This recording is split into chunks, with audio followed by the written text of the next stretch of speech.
Recording शुरू करते हैं।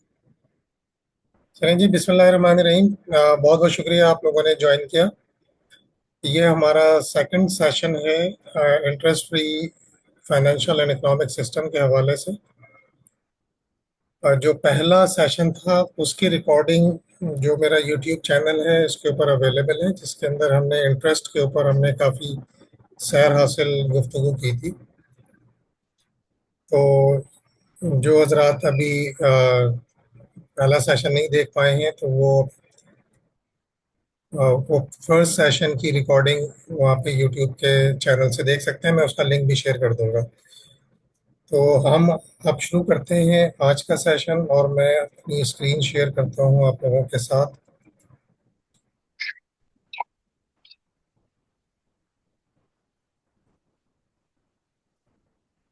अच्छा जी, तो अब होपफुली आपको मेरी स्क्रीन नज़र आ रही होगी।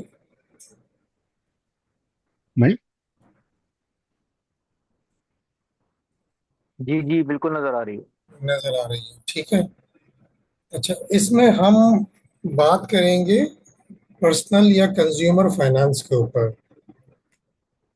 तो इसमें जो भी आपके जहनों में क्वेश्चंस हैं तो वो आप कुछ आपने शेयर किए थे, कुछ हम मज़ीद देखेंगे कि वो क्या उनके जवाबात बन सकते हैं।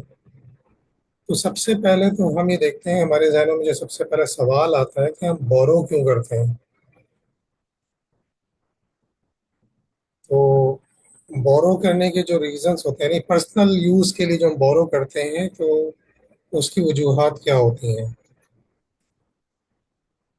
पहला लेवल तो है नीड्स का, कि जो आपकी ज़रूरियात हैं, जो सर्वाइवल के लेवल की चीज़ें आपकी हैं, जिसमें घर हो गया, मोटरसाइकिल या गाड़ी हो गई, एजुकेशन का लोन हो गया, कोई इमरजेंसी लोन हो गया, कोई आपका ओवरड्राफ्ट हो गया, या क्रेडिट कार्ड जो कि इमरजेंसीज की केस में आप यूज़ कर सकते हैं, वो है। फिर उसके बाद थोड़ा जब आपकी ज़रूरियात पूरी हो जाती हैं, सर्वाइवल की नीड्स पूरी हो जाती हैं, तो उसके बाद फिर वांट्स का लेवल स्टार्ट हो जाता है, जिसमें फिर रूटीन की क्रेडिट कार्ड की यूटिलाइजेशन स्टार्ट हो जाती है। इंस्टॉलमेंट पे चीज़ें, मशीन्स लेना शुरू कर देते हैं, बड़ा टीवी ले लिया या बड़ी गाड़ी ले ली, ठीक है। और ट्रैवल के लिए, वैकेशंस के लिए लोन ले लिए। इवन बैंकों ने तो हज और उम्रे के लिए लोन्स, इंटरेस्ट बेस्ड लोन्स जो हैं वो उन्होंने प्रोडक्ट्स बनाई हुई हैं। थोड़ा और ऊपर जाते हैं तो फिर लग्जरीज आ जाती हैं, जिसमें इसमें हज और उम्रे को जरूर यार, इट इज वेरी इंटरेस्टिंग, मुझे पता नहीं था। मतलब जी एक जी इंटरेस्ट के साथ हज उम्रा कैसे होता है यार? मतलब मैं बहुत इंटरेस्टेड हूँ ये जानने में। वो जब देखें, जब रिश्वत के पैसों से हो सकता है तो फिर इंटरेस्ट के पैसों से भी हो सकता है। बात निकलेगी तो फिर दूर तलक दूर तक जाएगी। जाएगी फिर। तो लग्जरीज में फिर यार्ट और यार्ट्स हो गई, जेट्स हो गए, लग्जरी होम्स हो गए, लग्जरी कार्स हो गई। मतलब ये कि अब जो बेसिक होम और लग्जरी होम में जो फ़र्क है वो यही वाला है कि भी आप गुलशन में एक अच्छे फ्लैट में गुजारा कर सकते हैं, लेकिन नहीं, डीएचए में लेना ज़रूरी है या बहरिया में लेना ज़रूरी है। और वो जेब से जो है वो बहुत बाहर निकल रहा है तो कर्ज लेके ले लेंगे, लेकिन वहीं लेना है। तो ये वाली जो चीज़ें हैं ना, फिर हम यानी फिर हम फाइनेंसिंग की ज़रूरियात बढ़ती चली जाती हैं। फिर डिफरेंट और लेवल्स आ जाते हैं, जिसमें इंश्योरेंस हो गई, या इंश्योरेंस के बेस पे लोन हो गया, या अपनी प्रॉपर्टीज पे लोन लेके जो आपकी इन्वेस्टमेंट्स हैं उनके ऊपर लोन लेके मजीद इन्वेस्टमेंट्स करना। ये पे डिफरेंट एक लेवल आ जाता है चीज़ों का। तो सिंपली ये भी थोड़ा सा हम थोड़ा सा मेरी अंडर, क्योंकि मैं फाइनेंस का नहीं हूँ, ये प्रॉपर्टी के अगेंस्ट ये वही मॉर्गेज जिसे आप कहते हैं, इज इट द सेम और ये डिफरेंट? देखें, मॉर्गेज फाइनेंसिंग दो तरह की है। एक हाँ। मॉर्गेज नहीं, मैं सिर्फ फाइनेंसिंग, मैं वर्ड की बात कर रहा हूँ जी। ये loan against properties is the same as mortgage ना, जिसको हम सेम उसे चीज हमने है लेकिन मॉर्गेज। पर्पस डिफरेंट है। सेम चीज है, पर्पस डिफरेंट है। अच्छा, ठीक है। एक पर्पस ये है कि आपके पास घर नहीं है, तो आप घर ले रहे हैं, ओके। तो जाहिर है कि जो आप घर ले रहे हैं तो वो आपने, आपके पास पैसे कम हैं तो आपने बैंक से मॉर्गेज फाइनेंस ले लिया और आप उस घर में रह रहे हैं, ठीक है। نہیں نہیں، میں اسی کی بات کر رہا ہوں سیکنڈ، کہ میں نے گھر گروی رکھ کے، جس کو ہم اردو میں کہتے ہیں نا گروی رکھنا، ہاں ہاں، اپنا لیکن ایک گھر دوسرا گروی رکھ کے لیول کیا پیسے ہے، بھی دوسرا لیول یہ ہے کہ آپ کو، آپ کے پاس گھر ہے اس کے اوپر کوئی لون نہیں ہے، لیکن آپ کو ایک اور جی پراپرٹی نظر آ رہی ہے، آپ نے کہا میں اگر اپنے گھر پہ قرض لے لوں تو میں ایک اور پراپرٹی لے سکتا ہوں۔ ہاں، اور بھی بہت سی چیزیں ہمیں یہ بڑا امپورٹنٹ ہوگا میرے لیے بھی سمجھنا، شاید دوسروں کے لیے بھی، پرسنل فائنینسنگ میں، کہ ہم ایک گھر بڑی محنت سے بناتے ہیں، لیکن اس کا ضروریات بڑھ گئیں، یا آپ کو بزنس کوئی شروع کرنا ہے، آپ نے کہا ٹھیک ہے یار اب میں گھر رکھ کے جو ہے نا پیسے لے لیتا ہوں، پھر اتار دوں گا، تو یہ بھی اسی میں آ جائے گا نا، کہ آپ نے گھر ہاں گروی رکھ یہ، دیا۔ لیکن یہ جو ہے نا، یہ پھر پتہ ہے اگر آپ کے پاس ایک ہی گھر ہے اور اس کے اگینسٹ میں آپ جی لون لے کے پھر آپ بزنس کرنا چاہ رہے ہیں، تو پھر یہ آپ واپس پہلے لیول پہ چلے گئے، نیڈ کے لیول پہ چلے گئے، پھر یہ وانٹس اور لگژریز سے نکل گئے باہر آپ، یا ایون ویلتھ لنک سے بھی اچھا، نکل گئے۔ جی جی جی۔ نہیں کیوں یہ نہیں، سوری، نیڈ میں کیوں، مطلب بھائی میں نہیں کرنا چاہتا تو میں پھر فرسٹ لیول پہ ہی رہوں گا۔ مطلب یہ کہ اگر آپ کے پاس، دیکھیں آپ کے پاس گھر ہے، اس پہ کوئی ہوں، قرض نہیں ہے، ٹھیک ہے، ہاں ہاں، آپ بزنس کرنا چاہتے ہیں، بزنس کے پیسہ نہیں ہے، جی ہاں، ٹھیک ہے، تو اب آپ کے پاس کیا آپشن رہ گئے بزنس کرنے کے لیے؟ تو وہ آپ نے نیڈز میں وہ لکھا نہیں نا، لون اگینسٹ پراپرٹیز، میں اس لیے سمجھنا ہاں چاہ رہا ہاں، ہوں۔ ٹھیک ہے ٹھیک ہے ٹھیک ہے، وہ میرے ہاں، سے رہ گیا وہ لکھنے سے، لیکن یہ نیڈ کے لیول پر ہے یہ، ٹھیک ہے، اوکے اوکے اوکے، کیونکہ آپ ٹھیک کے ہے، پاس آپشن نہیں ہے، ٹھیک ہے، ذہن میں ہاں میں رکھیے سمجھ ورڈ گیا، آپشن، کہ آپشن نہیں ہے آپ کے پاس۔ ٹھیک ہے ٹھیک ہے ٹھیک ہے، تو سمری میں ہم اس لیے لون لیتے ہیں جب ہمارے پاس اس پرٹیکولر پرپز کے لیے پیسے نہیں ہوتے، جب ہم لون لیتے ہیں، ٹھیک ہے، یہ مطلب سمری میں یہ ہے۔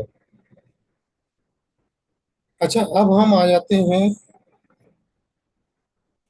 کہ جو ابراہمک ریلیجنز ہیں، یعنی جو ابراہیم علیہ السلام سے جو بھی آ، مذاہب شروع ہوئے ہیں، وہاں پر ہم دیکھتے ہیں کہ وہ انٹرسٹ کے حوالے سے اور اسپیشلی پرسنل فائنانس کے حوالے سے وہ کیا بات کرتے ہیں۔ اس میں ہم سب سے پہلے دیکھتے ہیں اولڈ ٹیسٹامنٹ۔ اچھا، اولڈ ٹیسٹامنٹ یا پرانا عہد نامہ یہ اس کو کہتے ہیں جو آدم علیہ السلام سے لے کے عیسیٰ علیہ السلام تک کے جتنے بھی ادوار ہیں، اس میں جو بھی شخصیات گزری ہیں، جو بھی معاملات گزرے ہیں، جو بھی تاریخ ہے، جو ریکارڈڈ ہسٹری ان کے پاس ہے، جیوز کے پاس، تو وہ اس کو اولڈ ٹیسٹامنٹ میں ڈالتے ہیں، اور اس کے اندر بہت ساری بکس ہیں، اور یہ اولڈ ٹیسٹامنٹ ایک کمپائلیشن ہے بیسیکلی۔ یہ پہلے کوئی 50-60 بکس تھیں ڈفرینٹ، جو کہ مختلف ایراز کے اوپر تھیں یا مختلف شخصیات کے حوالے سے تھیں، اس کو اب انہوں نے کچھ بکس کو بیچ میں سے نکال دیا ہے، وہ شاید کنٹروورسیز تھیں اس میں زیادہ یا کچھ تھی واٹ ایور، تو وہ انہوں نے بکس کو نکال دیا اس میں سے۔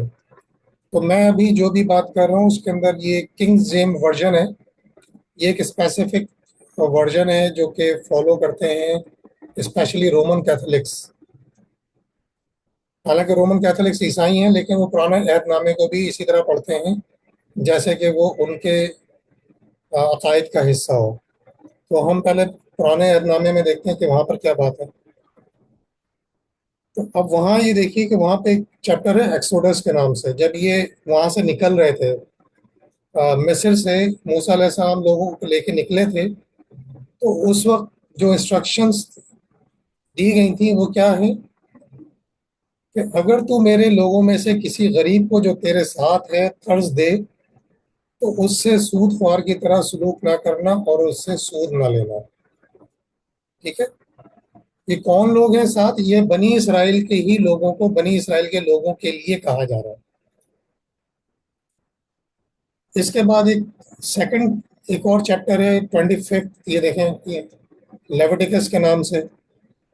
اس میں آپ دیکھیں کہ اگر تیرا بھائی محتاج ہو جائے اور تیرے ساتھ تنگی میں پڑے تو اس کی مدد کرنا، تو اس کی مدد کرنا، خواہ وہ پردیسی ہو یا مسافر، تاکہ وہ تیرے ساتھ زندگی بسر کر سکے، تو اس سے سود یا نفع نہ لینا، سود یا نفع نہ لینا، دونوں چیزیں منع کر دی، بلکہ اپنے خدا سے ڈرنا تاکہ تیرا بھائی تیرے ساتھ زندگی بسر کرے، تو اس کو سود پر روپیہ نہ دینا اور نہ نفع کے لیے اسے کھانا دینا، یعنی کسی ریٹرن کی خواہش پر بھی کسی کے ساتھ اس کو پیسے یا کھانا کھلانے کی بھی اجازت انہوں نے نہیں دی۔ پھر اس چیپٹر کے اندر کہا جا رہا ہے کہ تو اپنے بھائی کو سود پر قرض نہ دینا، یہ بھائی سے مراد ہے بنی اسرائیل کے لوگ، تو اپنے بھائی کو سود پر قرض نہ دینا، نہ روپیے کا سود، نہ کھانے پینے کی چیزوں کا سود، نہ کسی ایسی چیز کا سود جو سود پر دی جاتی ہے۔ پردیسی کو تو سود پر قرض دے سکتا ہے، لیکن اپنے بھائی کو سود پر قرض نہ دینا، تاکہ خداوند تیرا خدا اس ملک میں جس پر تو قبضہ کرنے جا رہا ہے، یہ فلسطین کے لیے کہا جا رہا ہے، جس پر تو قبضہ کرنے جا رہا ہے، تیرے کاموں کے سبب تجھے برکت دے۔ تو آپ یہ دیکھیں کہ یہاں پر اسرائیلیوں کو اجازت دی گئی کہ وہ نان اسرائیلیز کو سود پر قرض دے سکتے ہیں، لیکن کسی اسرائیلی کو سود پر قرض نہیں دے سکتے۔ اس لیے اسرائیل کے اندر انٹرسٹ فری فائنینشیل سسٹم بہت اچھی طرح آج بھی رائج ہے۔ یہ جو ہمارے جو مسلم جو اس فائنینشیل اسکالرز ہیں نا، جو آج تک کوئی حل نہیں نکال پائے، انہوں نے اسرائیلی ماڈل کو کبھی پڑھنے کی کوشش نہیں کی، ادروائز ان کو سارے سولوشنس مل جاتے۔ انہوں نے انٹرسٹ کو ہی پروفٹ کا نام دے کے حل نکالنے کی کوشش کی ہے۔ اچھا، اس کے بعد ہم مجھے اس آ سے زیادہ جاتے ہیں۔ اس میں مجھے مجھے زیادہ یہ لگتا ہے کہ انہوں نے پڑھنے کی تو کوشش کی، لیکن آپ کی یہ کہتے ہیں نا بالغ نظری، اس بات کی اجازت نہیں دی تھی کہ آپ ان کی کسی چیز کو اپنا لیں۔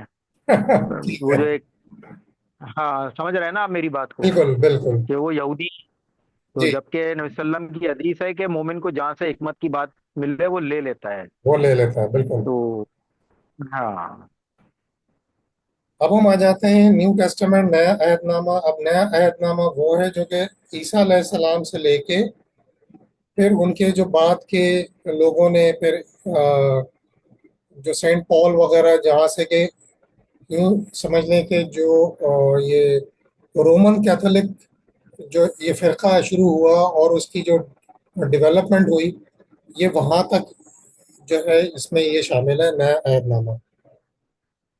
تو اب اس میں جو مختلف اناجیل ہیں، یعنی جو چار بڑی پاپولر جو اس میں شامل ہے، کنگ جیمز ورژن کے اندر جو چار اناجیل شامل ہیں، اس میں ایک میتھیو متی جو تھے ان کے شاگرد، ان کے ساتھی جو تھے ہواری، جنہیں ہم مسلمان کہتے ہیں، ان کی جو اس کے اندر لکھا ہوا ہے جو تجھ سے مانگے اسے دے، یعنی جو قرض مانگ رہا ہے یا ادھار مانگ رہا ہے اسے دینے کی انسٹرکشن ہے، اور جو تجھ سے قرض لینا چاہے اس سے منہ نہ موڑ، یعنی اگر کوئی مانگتا ہے، قرض مانگتا ہے، تو اس کو دینے کی انسٹرکشن عیسیٰ علیہ السلام دے رہے تھے۔ اب یہ دیکھیں، یہ لیوک جو تھے، لوکا ان کے وہ بھی ان کے ساتھی تھے، اور اگر تم ان کو قرض دو جن سے واپسی کی امید رکھتے ہو تو تمہیں کیا اجر ہے۔ یعنی آپ دیکھیے کہ یہ انسٹرکشن آپ دیکھیں کتنی انٹرسٹنگ ہے۔ عیسیٰ علیہ السلام اپنے لوگوں سے کہہ رہے ہیں کہ اگر تم ان لوگوں کو قرض دے رہے ہو کہ جن سے تمہیں واپسی کی امید ہے، تو مطلب اس میں کوئی خاص بات کیا ہوئی؟ خاص بات تو یہ ہے کہ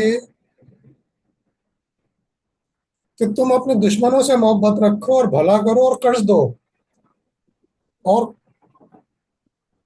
کچھ واپس لینے کی امید نہ رکھو تو تمہارا اجر بڑا ہوگا۔ آپ یہ دیکھیں ذرا کتنی انٹرسٹنگ بات ہے کہ عیسیٰ علیہ السلام کہہ رہے ہیں کہ لوگوں کو، دشمنوں کو قرض دو اور واپسی کی امید نہ رکھو۔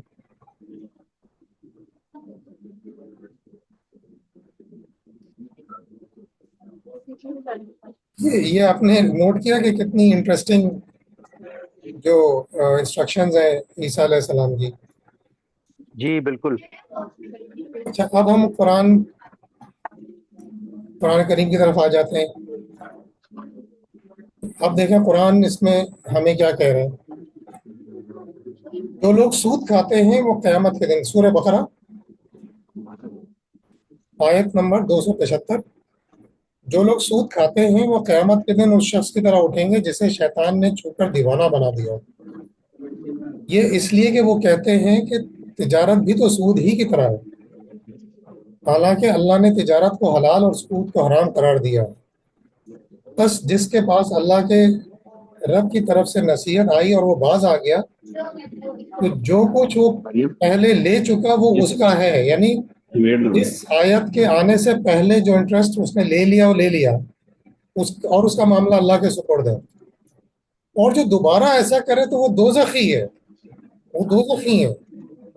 यानी स्ट्रेट अवे कोई कंडीशन नहीं है, स्ट्रेट अवे दोजखी करार दे दिया कि अगर इस आयत के नुजूल के बाद अगर कोई इंटरेस्ट लेता है तो वो दोजखी हैं और वो उसमें हमेशा रहेंगे, हमेशा रहेंगे।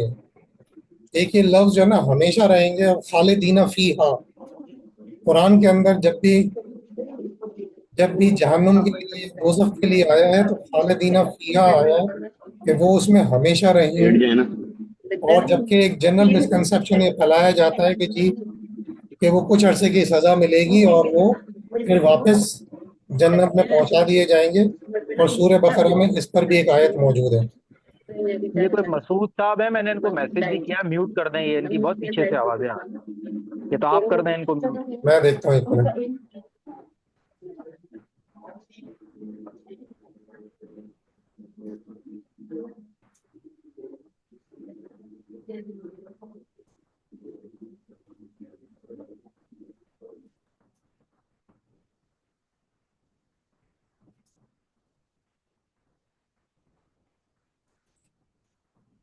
मेरे ख्याल में म्यूट हो गए वो।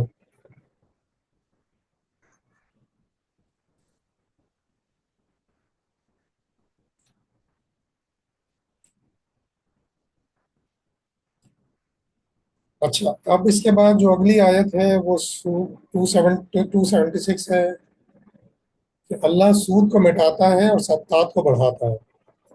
अच्छा, सदक़ात के लफ्ज़ को ज़रा ध्यान में रखिएगा।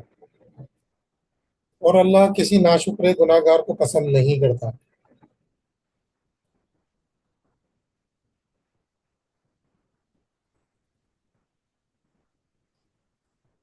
इसके बाद 278 279, ऐ ईमान वालों अल्लाह से डरो और जो कुछ सूद में से बाकी रह गया है उसे छोड़ दो। यानी एक पॉइंट पे ये कहा गया था कि जो पहले ले लिया वो ठीक है, तुमने ले लिया तो तुम्हारा हो गया, वो अल्लाह के हवाले है बाकी मामला। उसके बाद अगर लोगे तो फिर दोजखी हो।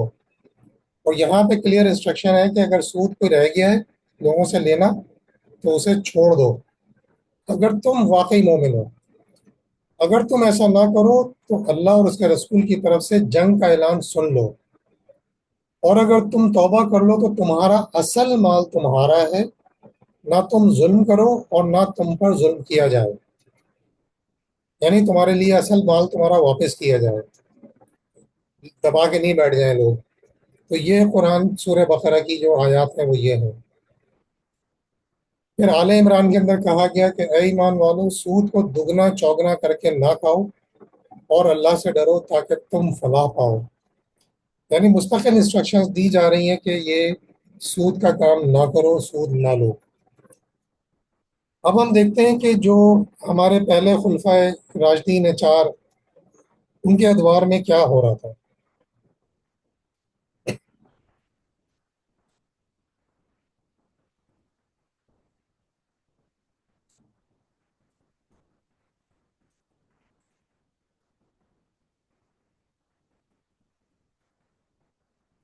हज़रत अबू बकर के दौर में जो है वो जो रेवेन्यू के सोर्सेज थे वो ज़कात था, जजिया और फे, ये रिसोर्सेज थे। और उससे क्या एक्सपेंसेस हो रहे थे, जो ज़रूरतमंद और गरीब थे उनको सपोर्ट किया जा रहा था। जो उस वक्त की जो भी फौज थी, जो भी सिपाही थे, उनके अखराजात बर्दाश्त किए जा रहे थे। और एडमिनिस्ट्रेटिव एक्सपेंसेस कम इसलिए थे कि क्योंकि रियासत ने शक्ल लेनी शुरू नहीं की थी। उस वक्त तक भी उस वक्त तक भी रियासत ने अपनी शक्ल लेनी शुरू नहीं की थी। हजरत अबू बकर के दौर तक मुस्लिम्स के ग्रुप्स थे या मुस्लिम माशरा तश्कील पा रहा था, लेकिन मुस्लिम रियासत की तश्कील नहीं हुई थी। इसलिए एडमिनिस्ट्रेटिव एक्सपेंसेस बहुत कम थे। तो ज़्यादातर अखराजात जो है वो ज़रूरतमंद गरीबों और मिलिट्री कैंपेन्स के ऊपर खर्च हो रहे थे। अच्छा, इनके हवाले जात के लिए तीन किताबें जो है ना, आप देख सकते हैं। इसमें एक तारीख़ इब्न कसीर है, इब्न खुल्दून है, और तिबरी है। ये तीन किताबें देख सकते हैं, तीनों बहुत मुस्तनद किताबें हैं तारीख़ की।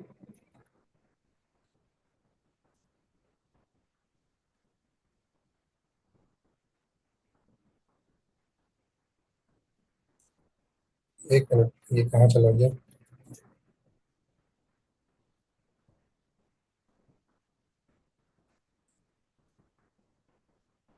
अच्छा। अच्छा, टाइम थोड़ी देर में 10 मिनट रह गए, तो ये हम इसको इंशाल्लाह दोबारा इसी लिंक से ज्वाइन कर लेंगे।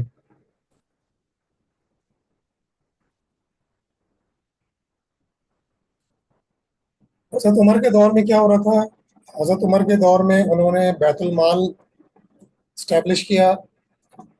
अच्छा, बैतुल माल भी इनके दौर में इस तरह इस्टेब्लिश हुआ कि जब कुछ सहाबा जो है वो रोम गए थे विजिट पे, वहाँ का निज़ाम हुकूमत समझने के लिए, देखने के लिए, तो उन्होंने आके फीडबैक दिया था कि रोम के बादशाह का एक बैतुल माल है जहाँ पर के वो खजाना जमा रखते हैं। तो उस वक्त तक इस्लामी रियासत के पास, क्योंकि एक तो पहली बात एक रियासत ही नहीं थी, वो एक माशरा था, प्रॉपर इदारे नहीं थे, तो इसलिए जो भी कलेक्शन होती थी किसी भी नाम से वो फौरन डिस्ट्रीब्यूट होती थी। और यही चीज़ जो फॉरेन डिस्ट्रीब्यूशन वाली चीज़ है, ये आज भी हमारे कुछ जो मदारस है उनके फतवों में जो ज़कात की डिस्ट्रीब्यूशन का निज़ाम है कि जी ज़कात को फ़ौरन डिस्ट्रीब्यूट कर दो, वो आज तक उसी उसी प्रेसिडेंस को फॉलो कर रहे हैं जो कि बैतुल माल के कायम होने से पहले की थी। जब बैतुल माल हज़रत उमर ने उन सहाबा की रिकमेंडेशन के ऊपर कायम किया, तो फिर एक सूरत हाल डिफरेंट हो गई। उसके बाद मजीद क्या काम हुआ, उन्होंने एक दीवान रजिस्टर क्रिएट किया जिसमें कि मिलिट्री और सिविल, यानी जो लोगों की, जो वहाँ पे जितने लोग थे, यानी समझ लें कि मर्दमशुमारी हुई, मक्के मदीने के लोगों की मर्दमशुमारी हुई, फैमिलीज की शुमारी हुई, और प्रॉपर बजटिंग सिस्टम शुरू हुआ। उस वक्त जो रिसोर्सेज थे वो ज़कात, जजिया, माल गनीमत, लैंड टैक्स, ओशर, ठीक है, और उसके बाद एक इंपोर्ट एक्सपोर्ट भी जो है, कस्टम ड्यूटी भी वहाँ पे शुरू हो गई थी। तो एक निज़ाम जो है ना कलेक्शन का शुरू हो गया था बनना।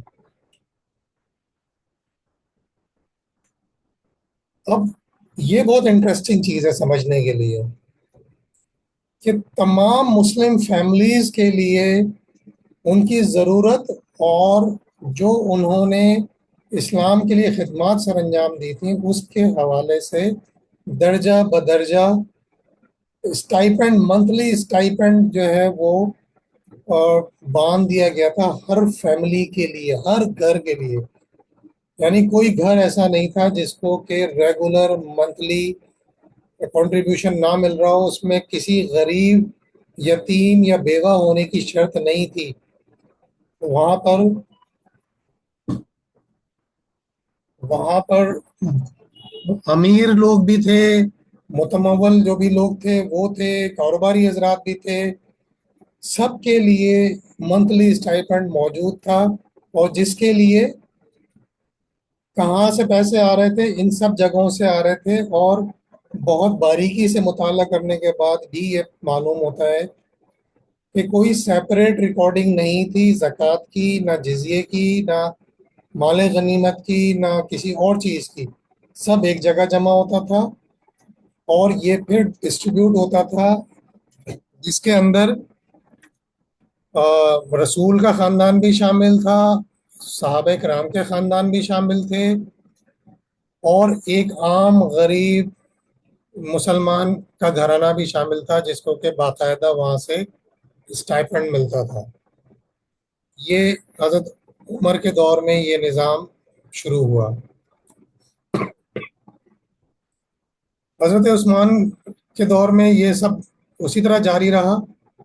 انہوں نے اپنا ٹریڈ کے اوپر فوکس، کیونکہ وہ کاروباری آدمی تھے، تو انہوں نے تجارت کے اوپر اپنی توجہ جو ہے وہ زیادہ رکھی تھی.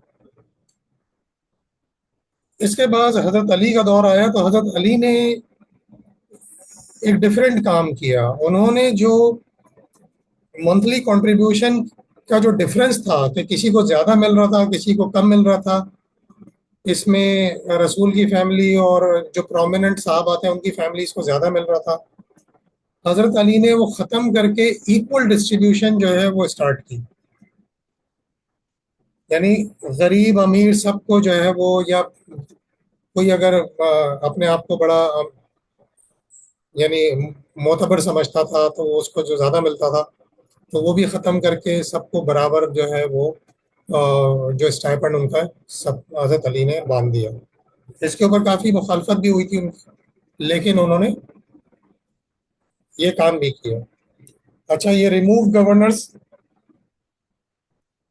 یہ والے مسائل شروع ہو گئے تھے حضرت عثمان کے دور میں، اور جس پہ عمل جو ہے وہ حضرت علی نے کیا تھا، جس پہ پھر حضرت علی کی مخالفت بھی جو ہے بہت زیادہ شروع ہوئی اور معاملات پہ بہت آگے بڑھے.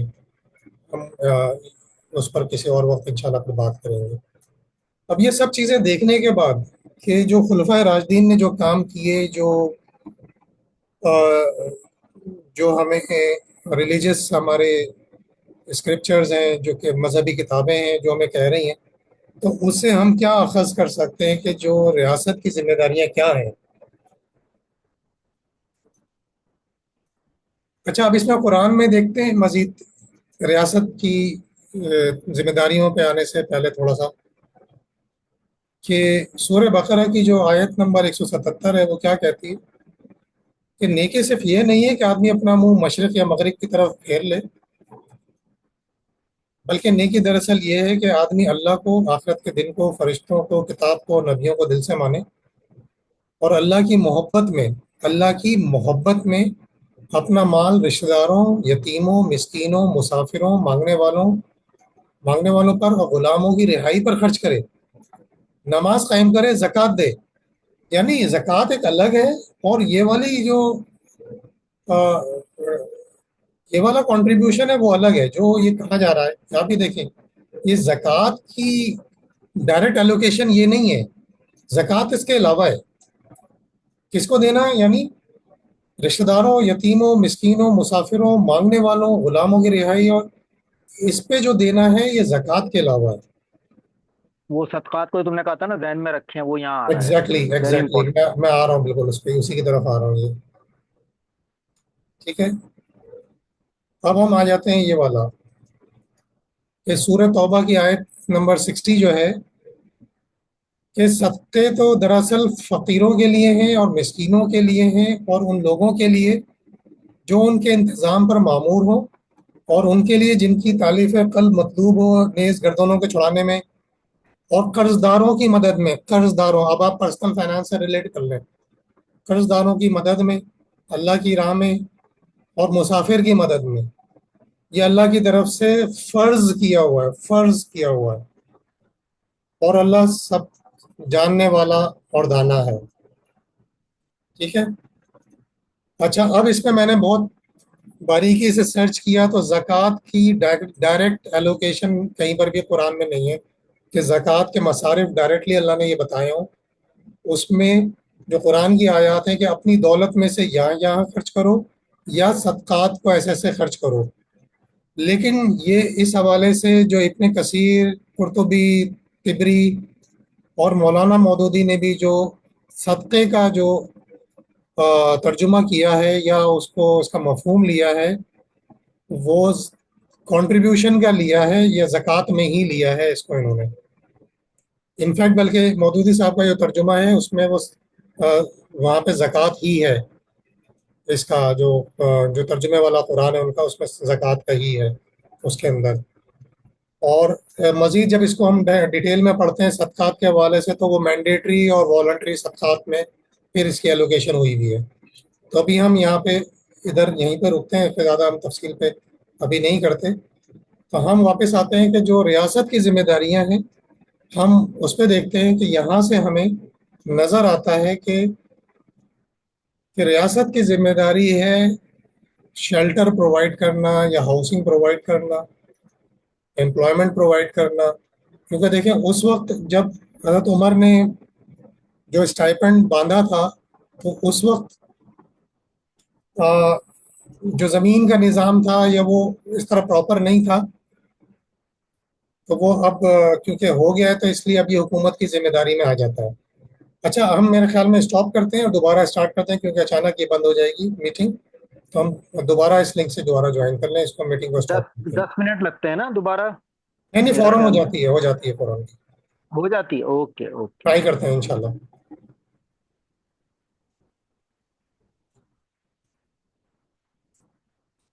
प्लीज़ दोबारा ज्वाइन कीजिएगा।